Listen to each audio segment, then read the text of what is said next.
everyone, and welcome to Common Cues. Prophet Muhammad was one of the few prophets who had the chance to form a government. But what was his government like? Do you know its most important features? Well, we know that Prophet Muhammad established his Islamic government in Medina after the persecuted Muslims had immigrated there from Mecca. The city of Medina, after the arrival of the Prophet, experienced a substantial expansion. His government provided conditions in which the people were able to thrive.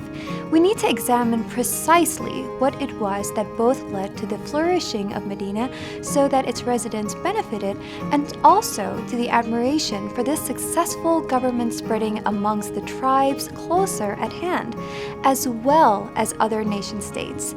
The foremost reason for its success was in its principles being derived from the teachings of the Quran. Faith and spirituality were the foundation for everything in this government. The people of Medina had in their ruler, the Prophet, the best model of conduct and speech, and thus they themselves were motivated to strengthen their faith. With this focus on ethics and doing everything based on God's commandments, the people of Medina were also victorious in battles that started with very uneven odds, with their group being substantially smaller.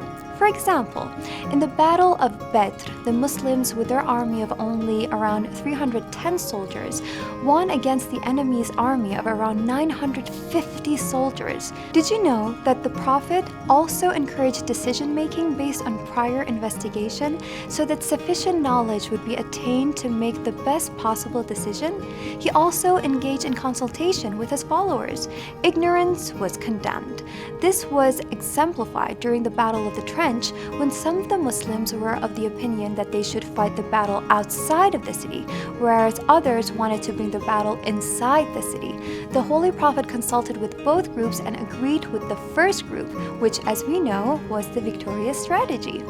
The government of the Holy Prophet was both independent and powerful.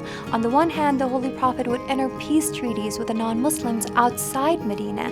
In these peace treaties, he would also allow the other party to keep authority over their lands. But he expected the treaties to be respected and would fight the groups who did not abide by the treaties by waging a war against Muslims or assisting their enemies. Yet, being a resolute commander on the battlefield, he displayed his mercy at the same time, even toward his enemies. After the Muslims conquered Mecca in AD 630, 8 years after they had been forced to migrate from there, the Holy Prophet forgave all his enemies and said to them, "Today is a day of mercy."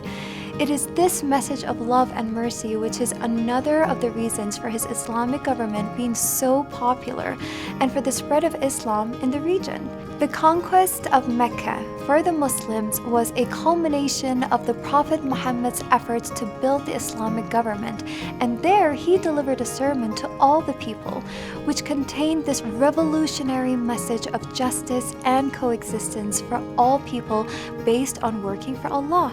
His government was just as noteworthy for its adherence to justice. Justice meaning to give to each the right to whom it belongs. The Holy Prophet, for example, after the Battle of the Trench, rejected the request by some of his own family members to have a bigger share in the spoils of war. The society in Medina was a complete departure from the anarchy, tribalism, and lack of regard for the dignity of other human beings that had been prevalent in Arabia. It transformed Arabia into a cultured nation to which other nations looked and aspired. This revolutionary transformation based on the values of dignity of all people, regardless of race, religion, and which brought justice equitably for all, is another reason why Islam was so quickly accepted by other peoples in the region. This is it for today. Until next time, take care.